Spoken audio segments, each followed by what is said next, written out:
다 함께 사도신경하심으로 금요일 심야 예배 하나님 앞에 드리도록 하겠습니다. 사도신경 하겠습니다. 전능하사 천지를 만드신 하나님 아버지를 내가 믿사오며 그 외아들 우리 주 예수 그리스도를 믿사오니 이는 성령으로 잉태하사 동정녀 마리아에게 나시고 본디오 빌라도에게 고난을 받으사 십자가에 못 박혀 죽으시고 장사한 지 사흘 만에 죽은 자 가운데서 다시 살아나시며 하늘에 오르사 전능하신 하나님 우편에 앉아 계시다가 저리로서 산 자와 죽은 자를 심판하러 오시리라. 성령을 믿사오며 거룩한 공회와 성도가 서로 교통하는 것과 죄를 사하여 주시는 것과 몸이 다시 사는 것과 영원히 사는 것을 믿사옵나이다. 아멘. 이 시간 다 함께 찬양 내는 주의 영광을 보내, 내는 주의 영광을 보내 하나님 앞에 찬양하겠습니다.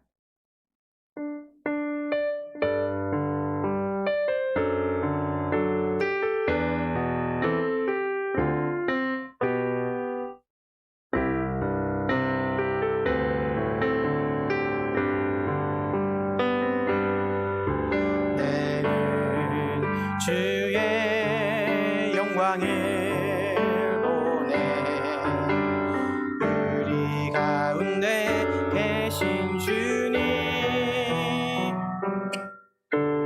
그 빛난 영광 온 하늘 덮고 그 찬송 온 땅 가득해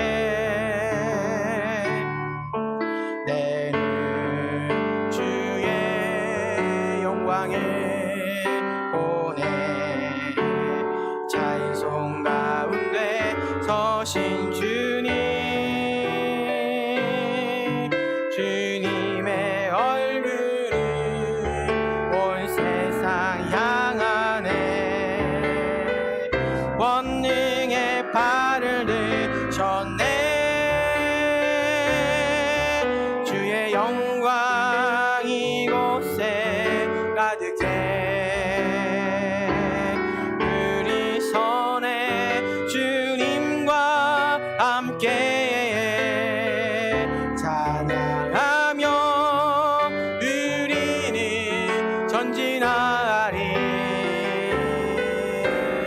모든 열방 주 볼 때까지 주의 영광 이곳에 주의 영광 이곳에 가득해 우리 손에 주님과 함께 찬양하며 우리는 전진하리 모든 열방 주 볼 때까지. 아멘. 예배를 위해 기도하겠습니다. 이 시간 저희와 함께 하시는 하나님께 감사와 영광을 드립니다. 코로나 사태로 인해 저희들 삶에 불편함과 어려움이 많지만 무엇보다 환경에 좌우되지 않는 상황에 휩쓸리지 않는 하나님을 향한 애틋한 마음을 허락하여 주시옵소서. 저희들은 무력하지만 하나님의 위대하신 능력이 저희를 인도하셔서 유혹과 아픔 속에서도 저희를 일으켜 주시옵소서. 이 시간도 하나님의 말씀으로 저희들의 식어진 가슴을 뜨겁게 하고 저희를 회복시키실 하나님을 기대하며 우리를 구원하신 예수님의 이름으로 기도드립니다. 아멘. 네, 하나님의 은혜가 예배로 모인 믿음의 가족분들 이 시간 마음과 삶 가운데 가득하기를 기원합니다. 오늘이 이제 금요일인데요. 제가 지난 화요일 날 심야 예배 오늘 설교 원고를 준비하다가 이렇게 충격적인 사실을 하나 발견했어요. 그게 뭐냐면 기독교인 중에서 교회를 다니는 사람들 중에서 간혹 이렇게 점집에 간다는 얘기를 그런 사람도 있다는 얘기를 제가 익히 들은 적이 있어요. 그런데 뭐 그 비율이 얼마나 되는지는 몰랐습니다. 뭐 몇 명이나 가시겠어. 그런데 한 기독교 조사 기관에서 익명으로 조사했어요. 교인 중 예수님을 믿는 후에 한 번이라도 점을 쳐본 사람이 몇 프로나 될까요? 40%나 된다고 합니다. 10명 중에 4명이 점집에 가본 거야. 미신을 의지한 적이 있다는 소식에 왜 교회가 거룩함과 능력을 잃었는지, 왜 하나님을 만나는 이들이 적은지 알게 되었어요. 하나님보다는 여전히 다른 신을, 우상을, 입맛이 좀 씁쓸해졌습니다. 미신과 관련해서 제가 들은 일화 하나를 들려드릴게요. 실화예요, 실화. 어떤 한 권사님이 기도했는데 응답도 없고 마음이 너무 불안해서 유명한 점집에 찾아갔답니다. 워낙 용하다고 소문이 나서 거금을 내고 예약까지 잡았대요. 그냥 간다고 볼 수 있는 게 아니라 예약을 잡아야 돼요. 순서가 있어서. 그래서 그 무당을 만났습니다. 그리고 점을 치는데 그 무당이 아주 한참을 이렇게 막 점을 치다가 딱 눈을 부릅뜨더니 말하더래요. 야, 너는 내가 섬기는 신보다 너가 섬기는 신이 더 큰데 왜 왔느냐? 라고 소리를 빽 지르대요. 그러면서 묻더랍니다. 너 혹시 교회 다니냐? 싫어해요. 그 말에 권사님이 정신이 번쩍 들었대요. 근데 진짜 웃긴 것은 그 권사님이 자기가 경험한 그 사건을 구역 모임에서 간증을 한 거예요. 그래서 온 구역 식구들이 소위 은혜를 받았다고 합니다. 제가 사실 좋게 포장했지만 다들 아시다시피 점치는 것은 분명한 우상 숭배고 하나님의 백성에서 제외되는 가증한 죄라는 거 저희는 명심해야 돼요. PPT 2번 볼까요? 레위기 20장 6절로 7절입니다. 접신한 자와 박수무당을 음란하게 따르는 자에게는, 이거 음란하게 따르는 자가 뭘까요? 몰래, 남들 몰래 싹 나에게는 내가 진노하여 그를 그의 백성 중에서 끊으리니 너희는 스스로 깨끗하게 하여 거룩할지어다. 스스로 깨끗하게 한다는 뜻은 뭘까요? 너희서 스스로 그걸 극복해낼 수 있다는 거예요. 나는 너희의 하나님 여호와이니라. 요한계시록 22장 15절, 제가 구약에서 한 구절, 신약에서 한 구절만 뽑았습니다. 엄청 많은데 그 중에서만 개들과 점술가든가, 여기 무당이에요. 음행하는 자들과 살인자들과 우상 숭배자들과 및 거짓말을 좋아하며 지어내는 자는 다 성 밖에 있으리라. 우리 말씀교회 믿음의 가족 여러분, 금요 심야 예배에 오시고 이런 예배를 들으시는 분들이야 그럴 리는 없을 거예요. 그러나 저희가 예수 그리스도를 믿는다면서 혹여나 그런 마음의 흔들림, 그런 유혹이 오면 그런 죄를 끊도록 결단하셔야 되고요. 더 나아가 내 주변에서 누군가 그런 점치는 미신에 빠지는 이들이 있다면 저희들이 강권해서 그들을 끌어내야 합니다. 하나님께서 말씀하셨어요. 내 백성이 아니라고. 오늘 제가 이 말씀을 드린 이유는 오늘 본문의 내용과 상관이 있기 때문인데요. 그럼 이제 오늘 하나님의 말씀을 시작합니다. 없고 분깃될 것도 없느니라. 그러므로 너는 이 악함을 회개하고 주께 기도하라. 혹 마음에 품은 것을 사하여 주시리라. 아멘. 지난주까지 저희는 이제 강해 설교 중이죠. 이제 순서대로 말씀을 전하는 중인데, 지난주 저희는 예루살렘 성에 큰 핍박이 임해요. 그러자 예루살렘 교인들이 곳곳으로 흩어지는 그러한 말씀을 묵상했습니다. 그러면서 그렇게 초대교회가 받은 핍박을, 박해를 복음 전파의 기회로 삼았죠. 초대교인들은 그랬어요. 위기와 어려움과 고난을 기회로 삼았어요. 이 모습에서 위기를 기회로 바꾸시는, 더 크게는 하나님의 섭리를 저희는 발견했습니다. 고난이 온다고 두려워하지 마라. 그 고통 속에서, 고난 속에서 하나님을 발견하라는 말씀을 들었습니다. 그리고 바로 이어지는 본문은 그 사마리아 땅에 복음이 전파되는 그 시작 장면을 묘사하는 거예요. 그런데 그 시작이, 잘 보셔요, 사마리아 성에 시몬이라는 마술사에 대해 상세하게 소개함으로 시작됩니다. PPT 4번 볼까요? 제가 읽겠습니다. 8장 9절로 11절입니다. 저는 세 번역으로 준비했습니다. 앞에 있는 화면 보시면 됩니다. 그 성에 시몬이라는 사람이 있었는데 그는 마술을 부려서 사마리아 사람들을 놀라게 하며 스스로 큰 인물일 채 하는 사람이었다. 그래서 낮은 사람으로부터 높은 사람에 이르기까지 모두 이 사람이야말로 이른바 하나님의 위대한 능력의 소유자이다 하고 말하면서 그를 따랐다. 사람들이 그를 따른 것은 오랫동안 그가 마술로 그들을 놀라게 했기 때문이다. 복음이 전파될 당시에 사마리아 성에는요, 오래전부터 영향력을 가진 시몬이라는 마술사가 있었습니다. 굳이 비유하자면 이거예요. 터줏대감. 영적인 터줏대감이에요. 딱! 여기서 말하는 시몬은요, 시몬의 마술은 단순히 눈속임이나 손장난이 아니었습니다.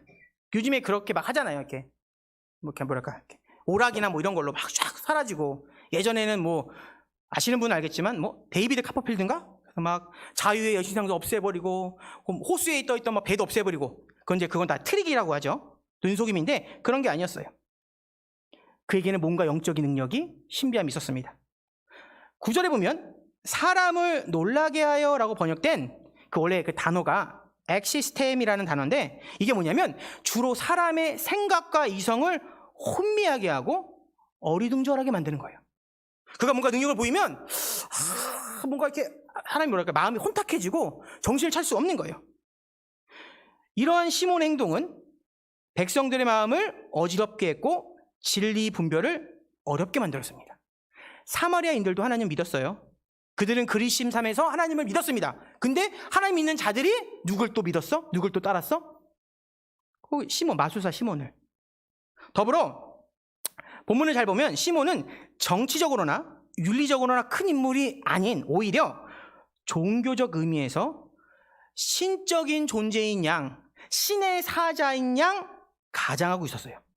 그리고 함께 읽었던 말씀에 보듯이 오랫동안, 한두 번이 아닙니다. 오랫동안 꾸준히 사람들의 마음을 이렇게 매혹시킨 것으로 보아 그것은 강력한 사단의 역사였어요. 시몬의 마음에 사단이 삶에 들어와서 어떻게 해요? 사마리아 사람의 마음을, 영을 혼탁하게 한 거예요. 눈을 가린 거예요. 그러나 거짓이 진리를 덮을 수 없죠. 빛이 비추는 곳에 어둠이 물러가듯이 빌립이 나타나서 복음을 딱 전하자 미신에 사로잡혀 있던 사마리아 성에 큰 변화가 일어납니다. PPT 5번, 세 번역입니다. 그런데 빌립이 하나님 나라와 예수 그리스도의 이름에 관한 기쁜 소식을 전하니 남자나 여자나 다 그의 말을 믿고서 세례를 받았다. 시몬도 믿게 되었고 세례를 받은 뒤에 항상 빌립을 따라다녔는데 그는 빌립이 표징과 큰 기적을 잇따라 행하는 것을 보면서 놀랐다. 사마리아 백성이요, 진리에 반응합니다. 복음에 움터요. 믿음을 받아들이고 세례를 받습니다. 근데 동시에 마술사 시몬도 복음을 받아들이게 됩니다. 하지만 저희는 이 시몬의 믿음을 가졌다는, 복음을 받아들인 그 의도와 상태를 분별해서 잘 읽으셔야 돼요. 정말로 그가 순수한 그리스도인이 되었는지는 나중에 밝혀주고요. 하나 또 잊지 말아야 될 게, 사도행전은 그 교회의 성장을 기록하고 있는데 오늘 특별히 누가 계속 부각되고 있죠? 마술사 시몬. 성경에 그 의도가 있는 거예요. 그걸 기억하시고 이 말씀을 이어갑니다. 이렇게 사마리아인들이 복음을 받아들여요. 그리고 그 소식이 예루살렘에 있던 사도들에게 전파됩니다. 예루살렘에는 누가 남아있죠? 사도들이. 그리고 그 주변 지역에 이제 믿음의 빌립과 그런 집사님들이 막 떠난 거예요. 이렇게 성구들이. 그 소식을 듣고 제 표현을 하면 본점에서 이제 파견을 하는 거예요. 누굴? 베드로와 요한을 파견합니다. 사도를 파견하는 거예요. 그때까지 사마리아인들은 예수님의 이름으로 세례는 받았습니다. 근데 그들 중 아무에게도 성령이 내리시지 않았기 때문이라고 성경은 기록해요. 그리고 그 두 사도가 사마리아 땅에 도착하여 그들에게 손을 얹어 안수 기도를 합니다. 그리고 성령님께서 그들에게 임재하셔요. 여기서 하나 짚고 넘어갈 사실이 있는데, 그러나 제가 늘상 항상 강조하듯이 두 사도가 성령을 임하게 한 직접적인 원인은 아니에요. 저희가 사용하는 개역개정 성경은요, 원문과는 좀 다릅니다. 그나마 최근에 번역된 새 번역은 이렇게 번역되어 있는데 제가 읽어드릴게요. 17절입니다. 그래서 베드로와 요한이 그들에게 손을 얹으니 그들이 성령을 받았다. 이게 언뜻 보면 사도들이 안수하니까 성령이 임한 것 같아요. 근데 본래 헬라어 성경을 보면 사마리아인들이 성경을 받은 것과 사도의 안수하는 직접 연관이 없는 연속적인 사건이에요.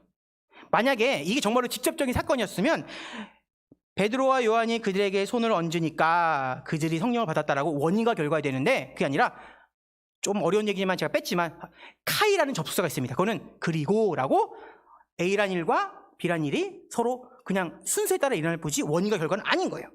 다시 말해 성령님의 오심은 문맥상으로 봤을 때 15절에 보면 기도의 결과입니다. 안수했다고 성령 받은 게 아니에요. 그들이 기도로 준비했고 하나님께서 정하신 때가 되었기 때문에 임재하신 거예요. 제가 이 말씀을 왜 짚고 넘어가느냐, 이와 관련해서 10년 전부터 아마 들으신 분이 있을 거예요. 신사도 운동이라는 이단 종파가 있습니다. 그들은 전 세계적으로 교회를 어지럽혔어요. 한 10년 전에 시작됐는데 미국에서 시작된 어떤 이렇게 신비주의 운동입니다. PPT 잠깐 볼까요? 신사도 운동이란 미국 교회에서 기독교의 옷을 입고 등장한 무속신앙이에요. 그러니까 뭔가 신비한 체험, 뭔가 저희들도 그런 거 들어본 적 있잖아요. 아마 아실 걸요. 이렇게 훅 하면 어떻게 해요? 다 자빠지고, 그다음에 막 금가루 떨어지고, 막 손들고 안수했더니 아말감을 했던 이빨이 금이빨이 됐대. 막 이게, 그리고 성령님의 역사래. 제가 농담 삼아 그런 얘기하죠. 금이빨로 하지 말고 이왕이면 다이아로 하지. 그죠? 그러면 맞잖아요. 근데 그런 거를 성령님의 역사라고 속였던 일들이 있었어요. 그들의 취지는, 그들의 명분은 성령을 강조한다지만 속내를 알아보면 그들은 성령님이 아닌 기적이나 놀라운 일에 집중해요. 그리고 무엇보다 그 신사도 운동의 지도층들은 자신들이 사도와 예언자의 권위를 받았다고 강조했어요. 우리 지난 수요일 설교도 나왔죠. 선지자, 사도 끝났습니다. 시대가 말씀으로 성령님이 인도한 시대인데 그들은 어떻게 해요? 이 능력이 있으면 우리도 여전히 사도다. 자신의 어떻게 교회의 권위와 능력을 주장합니다. 제가 좀 더 세부적으로, 전부는 아니지만 신사도 운동 특징 몇 가지를 이렇게 소개해 드릴게요. 알아두시면 좋습니다. 첫째, 그들은 현재에도 성경 외에 직통계시가 존재한다고 주장합니다. 직통계시 들어보셨죠? 내가 한 금식하고 딱 했더니만 오늘 하나님 목소리가 딱 들린 거야. 그래서 그 주 전해지는 설교가, 공과가 사랑하라인데 그분이 받은 그 은혜와 하나님의 그거야. 전도하라. 막 나면서 내가 하나님 음성을 들었는데 말이야. 이런 식으로 교회의 어떠한 하모니, 그러니까 조화를 깨고 하나님의 어떠한 하나됨을 깨는 것, 그렇게 얘기를 하는 거예요. 특징이 그거 첫 번째. 두 번째는 안수를 통하여 성령과 은사, 능력의 이동이 가능하다라고 얘기해요. 그래서 이렇게 막 안수를 딱 하고 나면 성령 받아라! 하면 막 받고. 좀 창피한 얘기인데 제 얘기는 아니에요. 제 2년 선배 중에 아마 아시는 분이 있을 텐데, 이제 문재식 이제 목사 직분 이제 타이틀은 뺏겼습니다. 그분이 제 2년 선배인데 제가 군대 갔다 와서 같이 학교를 다녔는데 그러고 다녔어요. 한 5, 6년 전에. 그래서 막 성령 받아라 하고 막 확. 지금은 콩밥 먹고 계시는데 어쨌거나 이 신사도 운동이거든요. 그래서 그들은 뭐가 중요해요? 말씀이 중요하지 않습니다. 기적과 표적을 강조해요. 기적과 표적은 누구도 해요? 나기도 잘하거든요. 신사도 운동이 그거예요. 기독교 옷을 입고 막 교회를 어지럽힙니다. 셋째, 그들의 주장, 사도와 선지자가 아직도 존재한다고 말합니다. 근데 중요한 핵심이 뭐냐? 그래서 그렇게 사도와 선지자들을, 그러니까 누구예요? 바로 나라는 거예요. 내가 여기 설교자라는 거예요. 내가 바로 리더라는 거예요. 내 말이 거의 하나님과 같은 그런, 왜? 직통계시가 존재하니까. 그런 얘기를 하는 거예요. 근데 이런 이단 사상의 근거가 뭘까요? 오늘 본문에 보면 성령님을 안수로 임하게 할 수 있다는 곡해라고 하죠. 성경 왜곡에서 출발한 거예요. 따라서 이런 신사도 운동의 특징은 특별히 사도행전을 강조합니다. 그래서 뭐 능력, 기적 그게 없으면 너희 가짜야 이런 식으로 나오는 거예요. 그리고 내가 능력이 있고 내가 뭔가 일으켰으니까 나를 따르라. 그러나 다들 아시죠? 금요 10회에 오신 분들 다들 아셔요. 성령님은 단지 능력이 아닙니다. 삼위일체 하나님 중 한 분이셔요. 우리는 그분을 조종하거나 함부로 부르거나 소환할 수 없고 오직 하나님과 성령님의 계획 안에서 그분은 활동하시는 거예요. 성경 말씀을 잘 알고 계시면 이단 분별하는 거 아주 쉽습니다. 자, 이제 중요한 핵심 짚었으니까 문맥으로 돌아갑니다. 그렇게 사도들이 기도하고 성령님의 임재하심을 본 시몬이 얘기하는 거죠. 18절로 20절인데 제가 읽어드리겠습니다. 시몬은 사도들이 손을 얹어서 성령을 받게 하는 것을 보고 이게 해석이 좀 그래요. 번역이 그들에게 돈을 내고서 말하기를 내가 손을 얹는 사람마다 성령을 받도록 내게도 그런 권능을 주십시오 하니 베드로가 그에게 말하였다. 나오잖아요. 그대가 하나님의 선물을 돈으로 사려고 생각하였으니 그대는 그 돈과 함께 망할 것이오. 이 장면에서 우리는 앞선 13절에 시몬의 믿음이 진짜 믿음이 아니고 하나님이 주신 믿음이 아니고 자신의 욕망에 따른 믿음인지를 저희는 분별하게 돼요. 교회 잘 보세요. 믿음이 있어서 교회 옵니다. 하나님 주신 믿음이 아니라 욕망에 따라서 내가 원하는 것이 있어서 교회 오는 믿음도 분명히 있어요. 시몬은 순수한 믿음이 아닌 자신의 욕망을 위해 신앙을 가진 자였어요. 시몬은요, 복음 그 자체가 아니라 복음이 선포될 때 같이 동반돼서 일어나는 기적과 이적의 마음을 빼앗겼던 거예요. 자기도 나름대로, 죄송합니다 이런 표현에서, 동네에서 방귀 좀 꼈어. 내가 딱 영적인 걸 휘잡고 있는데 누가 들어왔어요. 빌립이 오더니 그 다음에 누가 와? 본점에서 누가 와? 베드로와 요한이 오더니 와, 하나님 이걸 딱 보여주니까 혹 한 거예요. 오거나 내가 바라던 게 바로 여기다. 그는 결국 하나님의 권능을 돈으로 매수하려고 했고 그에게 하나님의 경고가 임하는 거예요. 근데 여기서 저희가 멈추지 말고 더 근원적인 원인이 무엇인지를 알아야 됩니다. 오늘 설교의 핵심입니다. 왜 시몬은 권능을 사려고 했을까요? 왜 시몬은 권능을 사려고 했을까? 시몬은 자기의 영광을 높이고 싶었습니다. 이 사실을 저희가 이제 아셨어요. 간파하고 나면 저희는 성경의 기록 의도가 보이는 거예요. 왜 사마리아 땅에 복음을 전하는데 왜 그렇게 시몬이 도드라지는지, 왜 성경은 시몬의 등장 장면에서 그의 상황과 그의 속내까지를 밝히고 있는지 저희는 알게 됩니다. 성경은요, 허투루 쓰인 것이 아니라 사람의 마음까지 읽으시던 하나님께서 우리에게 뭔가 하나님의 진리를 깨닫게 하기 위해서 구성해서 하나님의 영으로 기록하신 거예요. 보셔요. 아까 9절 말씀, 시몬이 어떻게 등장하는지. 그 성에 시몬이라는 사람이 있었는데 그는 마술을 부려서, 능력을 부려서 사마리아 사람들을 놀라게 하며, 보세요, 스스로 큰 인물인 채 하는 사람이었다. 내 영광, 내 능력. 더구나 이어진 말씀, 더구나 시몬은 자기는 입을 다물고 있었어요. 내 입으로 스스로 나는 하나님의 능력자라고 말하지 않습니다. 이걸 뭐라고 해요? 암묵적 승인이라고 하죠. 누군가 떠들면 가만히 있는 거야.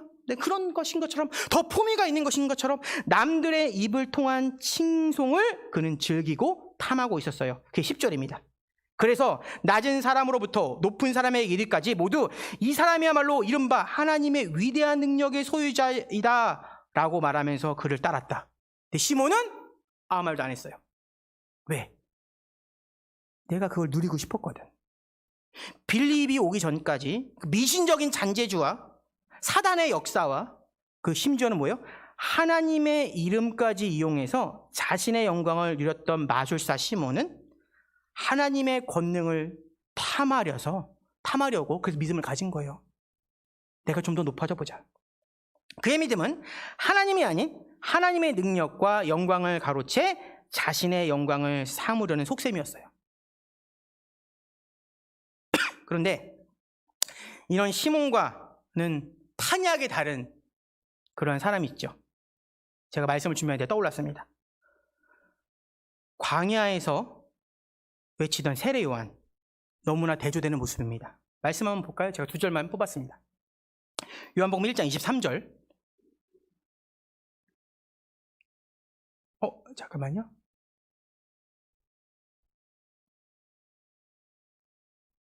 그 전인 것 같은데요? 없나요? 제가 없었나요? 제가 그냥 읽겠습니다. 죄송합니다. 제가 착각했어요. 요한복음 1장 23절입니다. 이르되 나는 선지자 이사야의 말과 같이 주의 길을 곧게 하라고 광야에서 외치는 자의 소리로다 하리라. 나는 그냥 소리예요. 나는 그냥 소리일 뿐이야. 내가 아니라 나는 떠도는 하나님의 복음을 전하는 소리일 뿐이에요. 27절. 곧 내 뒤에 오시는 그니라. 나는 그의 신발끈을 풀기도 감당하지 못하겠노라 하더니, 예수님이 오시기 전까지 말라기 이후에 가장 큰 선지자로 예언자로 많은 사람에게 존경받았던 사람이 누구예요? 세례 요한. 그 당시에 제자들도 많았어요. 근데 세례 요한은 뭐라고요? 나는 아무것도 아니다. 나는 소리다. 나는 예수님의 신발끈을 묶기조차 부족한 사람이다 라고 말해요. 그런데 오늘 본문에서 전후 맥락을 더 자세히 볼까요? 본문을 더 자세히 보면 요한까지 생각하지 않아도 이미 빌립의 모습을 통해서, 복음을 사마리아에 선포한 빌립을 통해서 저희는 믿는 이들의 삶과 목적이 어떠해야 하는지를 우리는 발견할 수 있습니다. 8장 전체를 보면 저희는 빌립을 발견하는데 놀라운 기적과 이적으로 복음을 전했어요. 사마리아 성을 뒤집어 엎었어요. 근데 빌립은 그 어디에서도 두드러지지 않습니다. 눈에 안 띄어요. 나중에 오늘 저녁에 잠들기 전에 한번 보셔요. 빌립은 눈에 안 뜹니다. 그는 사마리아 성을 복음으로 불타오르게 하고 그의 끝이 어떤지 볼까요? 호련히 떠나갑니다. PPT 7번. 죄송합니다. 아까 제가 착각했어요. PPT 7번. 그런데 주님의 천사, 네, 읽겠습니다. 26절 제가 읽을게요. 그런데 주님의 천사가 빌립에게 말하였다. 일어나서 남쪽으로 나아가서 예루살렘에서 가사로 내려가는 길로 가거라. 그 길은 광야의 길이다. 빌립은 오직 하나님의 뜻에 순종하며 조용히 아무도 없는 광야로 나아갑니다. 이거예요.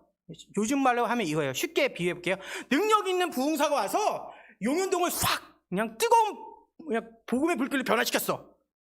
그러고 나서 어떠한 환송도 없이 어느 날 아무도 모르게 또 다른 곳에 복음 전화를 떠나는 거예요. 그리고 그 떠난 광야에서, 아무도 없는 광야에서, 그곳에서 자신에게 맡겨진 또 다른 사역에 집중합니다. 그게 뭘까요? 그는 에디오피아 내시를 만나 복음을 전합니다. 내시라고 하니까 좀 우습게 보이죠, 사실은. 제가 좀 그래서 내시를 만나? 막 그랬는데, 사실 그 내시는 에디오피아의 고위 관리였어요. 27절, 28절 제가 읽겠습니다. 빌립은 일어나서 가다가 마침 에티오피아 사람 하나를 만났다. 그는 에티오피아 여왕 간다게의 고관으로 그 여왕의 모든 재정을 관리하는 내시였다. 그는 예배하러 예루살렘에 왔다가 돌아가는 길에 마차에 앉아서 예언자 이사야의 글을 읽고 있었다. 그 내시를 지금의 상황에 빗대면 재무부 장관 정도의 관리였습니다. 한 나라의 재무부 장관이에요. 지금 에티오피아는 조금 가난하지만 그 당시에는 강대국이었습니다. 그런데 그가 이사야의 예언을 접하고, 다른 말로 해볼까요? 하나님의 말씀을 듣고 믿음에 대해 고민하던 그 순간 성령님의 인도를 받은 빌립과 어떻게 해요? 조우하게 되는 거예요. 만나는 거예요. 더 정확히는 하나님의 계획이었죠. 근데 그렇게 빌립은 내시에게 이사야서에 예언된 구원자가 예수 그리스도인 것을 가르치고, 그는 예수님을 믿고 그에게 빌립은 세례를 베풉니다. 38절 제가 읽을게요. 빌립은 마차를 세우게 하고 내시와 함께 물러 내려가서 그에게 세례를 주었다. 빌립은 그에게 복음을 전합니다. 광야에서. 근데 이어지는 말씀이 또 눈에 띄는 표현이 하나 있죠. PPT 8번입니다. 자, 읽겠습니다. 그들이 물에서 올라오니 주님의 영이 빌립을 데리고 갔다. 그래서 내시는 그를 더 이상 볼 수 없었지만 기쁨에 차서 가던 길을 갔다. 그 뒤에 빌립은 아소도에 나타났다. 그는 돌아다니면서 여러 성에 복음을 전하다가 마침내 가이사라에 이르렀다. 빌립은 그렇게 고관 대장에게 복음을 전합니다. 근데 어떠한 보상이나 감사 인사조차 안 받아요. 호련히 또다시 떠나는 거예요. 그리고 성령님의 인도를 따라 아소도와 여러 성의 복음을 전하다가 가이사랴로 갑니다. 빌립은 자신이 아닌 오직 하나님의 영광을 위해 복음을 위한 삶을 살았어요. 앞에 나왔던 왜 성경이 마술사 시몬을 이렇게 기록했을까? 왜 성경이 빌립을 이렇게 기록했을까? 그 둘을 통해서, 말씀의 문맥을 통해서 우리에게 뭔가를 발견하라는 거예요. 한번 빌립의 모습을 한번 그려보셔요. 저는 말씀을 준비하면서 한번 그렇게 그려봤습니다. 빌립이 가는 곳마다 기쁨이 있고요, 회복이 있고요, 구원의 말씀이 선포돼요. 놀라운 일들이 일어납니다.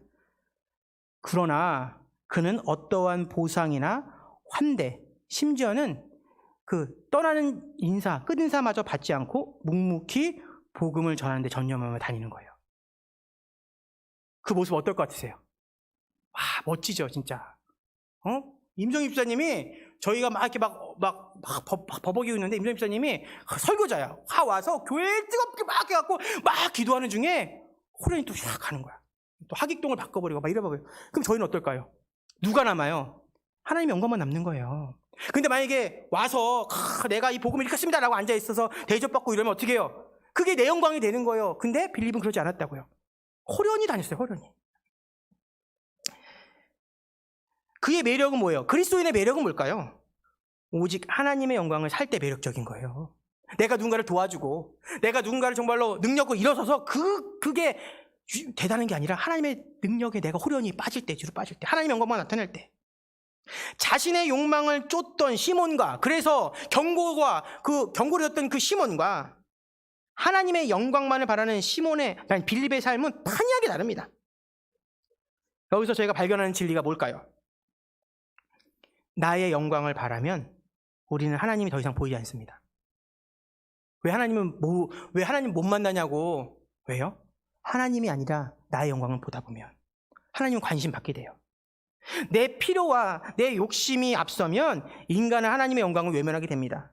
인간은 본래 그런 존재예요. 그렇지만 저희가 하나님만 바라보면, 하나님만을 위해 살면 그 삶은 누가 보아도 고귀하고 아름답습니다. 오늘 설교의 핵심이 그거예요. 시몬을 그렇게 여러 번 등장하지만 그는 어떻게 해요? 하나님의 경고를 듣는데 빌립은 몇 번 나오지 않아요. 근데 그의 모습을 통해서 우리는 믿음의 눈이 있으면 그의 빛나는 뒷모습을 발견하는 거예요. 여기서 제 마음을 흔들었던 누군가의 그 글이 문득 떠올랐습니다. 제가 준비해왔어요. 내 영광을 위해 살면 삶이 고난이지만 하나님의 영광을 위해 살면 그 삶은 감격이 된다. 얼마 전에 제가 한 말입니다. 제가 제 설교 말씀 준비하다가 하고 이거 써야지 말하다가 오늘 그 말씀이, 믿음의 가정 여러분, 본문을 통해 저희는 인생의 삶의 목적을 다시금 돌아보셨으면 좋겠어요. 내가 일하는 이유가 뭐고, 내가 밥하는 이유가 뭐고, 내가 출근하는 이유가 뭐고, 더 나아가 내가 찬양하는 이유가 뭐고, 내가 운전하는 이유가 뭘까? 그리스도인의 목적은 내 유익과 평안이 아니라 하나님의 영광을 위해 사는 거예요. 이것을 바울 사도는 이렇게 고백했죠. 로마서 14장 8절. 우리가 살아도 주를 위하여 살고 죽어도 주를 위하여 죽나니 그러므로 사나 죽으나 우리가 주의 것이로다. 우리의 평범한 삶을 어떻게 거룩하게 만들 수 있어요? 하나님을 위해서, 하나님을 기억하며, 내가 정말로 설거지하면서 내가 설거지 열심히 해서, 내가 밥을 열심히 해서, 내가 이 일을 열심히 해서 사랑하는 내 가족을 먹이고 그 가족들과 함께 예배를 드리고 거룩하게 살면서 하나님의 영광을 나타내겠다는 마음이 있으면 그게 하나님의 영광을 사는 거예요. 그리고 수요일마다 저희들이 배우고 있는 웨스트민스터 소요리 문답, 그 첫 번째 문답도 동일하잖아요. PPT 마지막 10번입니다. 사람의 제일 되는 목적은 무엇입니까? 사람의 제일 되는 목적은 하나님을 영화롭게 하고 그분을 영원토록 즐거워하는 거예요. 이 말씀을 잘 보셔요. 하나님을 영화롭게 하면 어떻게 해요?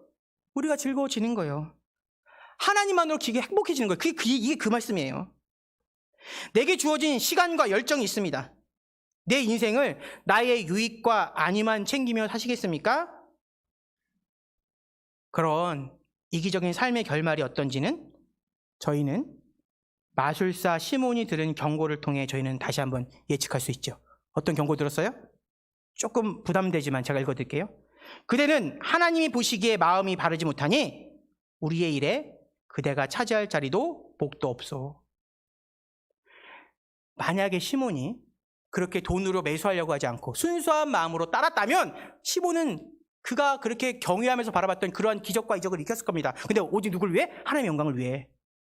근데 그 주객 전도 주인이 바뀌어버리니까 하나님의 경고가 듣는 거예요. 저는 저와 여러분이 하나님의 영광을 위해 살면서 그 하나님을 체험하시고 즐거움 속에 살기를 진심으로 축원합니다. 하나님을 영광 위해 살 때 진짜 기쁨이 있는 거예요. 하나님의 나라와 그분의 영광을 위해 살았던 빌립에겐 진정한 기쁨과 평안이 있었습니다. 빌립이 가면서 어떠했을까? 빌립은요, 자신의 삶이 고됐을까요?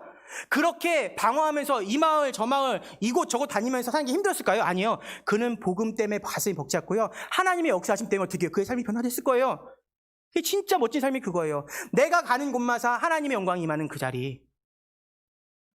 이 시간 저와 여러분도 새롭게 결단하며 하나님 앞으로 나아가길 진심으로 축복합니다.